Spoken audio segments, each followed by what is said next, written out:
अस्सलाम वालेकुम। कैसे हैं दोस्तों? मैं नफ़ीस अहमद, nafisflat.com की तरफ से। दोस्तों, हमारी सीरीज़ चल रही है इंपोर्ट एक्सपोर्ट के टॉपिक पे, और आज की इस वीडियो में अपना एक एक्सपीरियंस शेयर करने वाला हूँ आप लोगों के साथ में, ताकि आप लोग जो है सेम टाइप के अंदर इसी तरह के जो हथकंडे होते हैं लोगों के उसमें ना फंसें। ठीक है। बेसिकली मेरे साथ एक सीन अभी ये हुआ कुछ दिन पहले रमज़ान में, और मैं रमज़ान से कोई वीडियो भी नहीं बना पाया कि एक शिपमेंट था मेरा शुएख का। कुवैत एक कंट्री है और उसमें एक पोर्ट है, उसका नाम है शुएख। ठीक है। तो वो शिपमेंट बेसिकली ओनियन का था, और मेरा एक बहुत पुराना क्लाइंट है, 3-4 साल से हम लोग साथ में काम कर रहे हैं, उसको मेरा ओनियन जाना था। तो हम लोग खुद जो ओनियन का गढ़ है वहाँ गए, नासिक गए, फिर वहाँ से हमने ओनियन पैक करवाया, और पैक करवाने के बाद कंटेनर मंगा के लोड करवा के वापस मैं दिल्ली आ गया। लेकिन जब मैं गया था, मेरा एक दोस्त है और उसने किसी एक CHA जो कस्टम हाउस एजेंट था उसका रेफरेंस दिया मुझे कि ये सही रेट में काम करता है, इससे करके देख। मेरे पास ऑलरेडी 2 CHA थी, लेकिन उनका रेट जो है थोड़ा 5-10 हज़ार रुपये थोड़ा हाई था। तो मैंने, जो मेरे फ्रेंड ने नंबर दिया था, मैंने उसी को प्रेफर किया और मैंने फटाक करके अपना उसी से कंटेनर मंगवा के माल लोड करवा के निकाल दिया। तो मेरे लिए पहला मौका था कि कोई CHA मेरे से एडवांस पैसे मांग रहा था। मैंने उसे 1 लाख रुपए ट्रांसफ़र कर दिया। फिर जब कंटेनर चला गया तो फिर जो वेसल का सेल डेट था कि इस तारीख को वेसल जाना है, उस डेट के बाद में मैंने उससे बिल मांगा कि भाई बिल दे मुझे। तो भाई ने कहा कि मैं कल दे दूँगा, आप मेरे को ड्राफ्ट भेज दिया उसने, बोला पेमेंट कर दो और मैं आपको बिल भेज देता हूँ। तो उसका करीब 3,95,000 ऐसा कुछ था।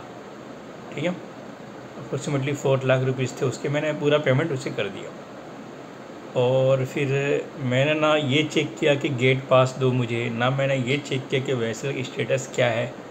बस ट्रस्ट, क्योंकि एक फ्रेंड ने नंबर दिया था और ट्रस्ट रखे मैंने अपना सारा पेमेंट उसे कर दिया। फिर मैंने पेमेंट करने के बाद BL का बोला तो बोले कल देता हूँ। कल हुआ, कल नहीं दिया, फिर बोला कल परसों, होते होते जब 3-4 दिन के बाद उसने लेट किया तो मैंने कंटेनर का स्टेटस चेक किया। तो स्टेटस चेक करने के बाद पता चला कि वो बेसिकली कंटेनर गया ही नहीं है, वो तो अभी इधर नासिक में ही है या मुंबई पोर्ट पे ही रखा हुआ है वो तो मैंने इसको बोला, तो इसने कहा कि असल में वेसल ओवरलोड हो गया था, इसके लिए जो आपका कंटेनर जा नहीं पाया। हम लोग नेक्स्ट वेसल में, यानी 8 तारीख का वेसल था, बोले 12 या 13 को निकाल देंगे। फिर 12-13 हुआ, नहीं गया। फिर होते होते होते 22 तारीख को वहाँ से वेसल गया, 22 को, यानी 8 को जाना था, वो 22 को निकला यहाँ से। वहाँ पहुँचते पहुँचते 4 तारीख हो गए। 4 तारीख को वहाँ पहुँचा कंटेनर। अब इसके बाद में फिर जब कुछ दिन हो गए तो मैं इसको बोल रहा हूँ कि भाई BL दे, तो बोलता आज दे दूँगा, कल दे दूँगा।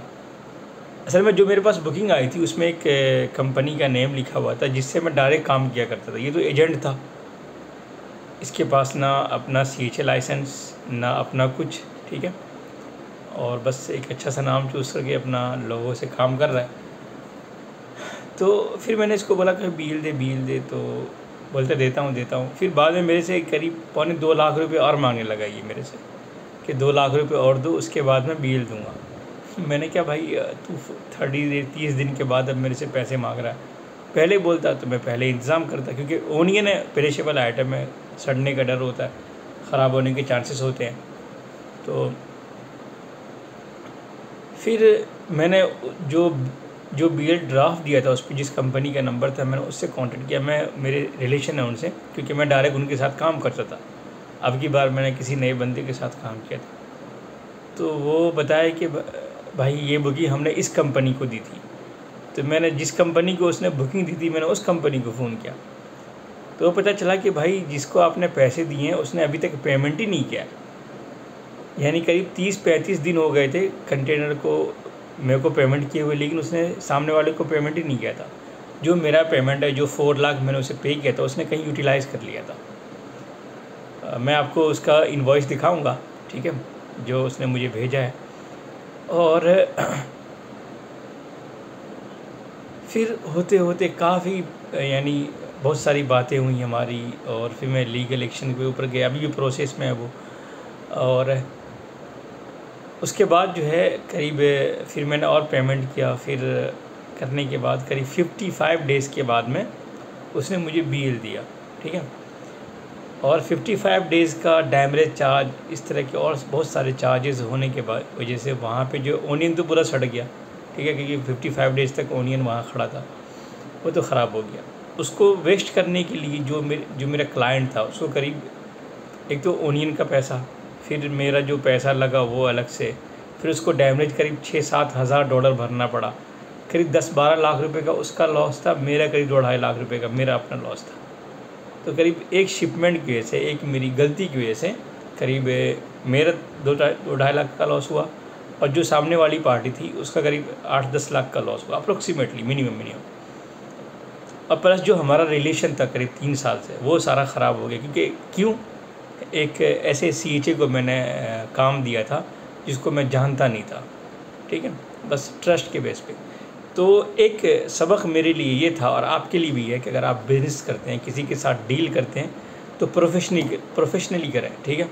कोई ट्रस्ट वस्ट नहीं, ट्रस्ट कोई चीज़ नहीं, भरोसा बिज़नेस के अंदर ख़ास तौर पे बहुत धोखा होता है। हर चीज़ जो वर्बली की जगह रिटर्न में होना चाहिए, जो भी आप काम करें रिटर्न में करें, ठीक है। और किसी ऐसे के साथ काम करें जिनके पास अपना लाइसेंस हो। लोग क्या करते हैं कि एजेंटों के एजेंट बन जाते हैं, वो तो एक तो एजेंट होता है और एक एजेंट का भी एजेंट होता है, ठीक है। इस तरह का खोल के बैठ जाते हैं, उनके पास कुछ नहीं होता, उनको ना किसी चीज़ का कोई टेंशन होता है, ठीक है। आपका क्लाइंट है, आपके पैसे हैं, सब कुछ आपका लगा होता है, इसलिए जो है ऐसे लोगों से बचें। मैं आपको दिखा रहा हूँ, उस कंपनी का नेम भी शो कर रहा हूँ, उसका बिल भी मैं शो कर रहा हूँ।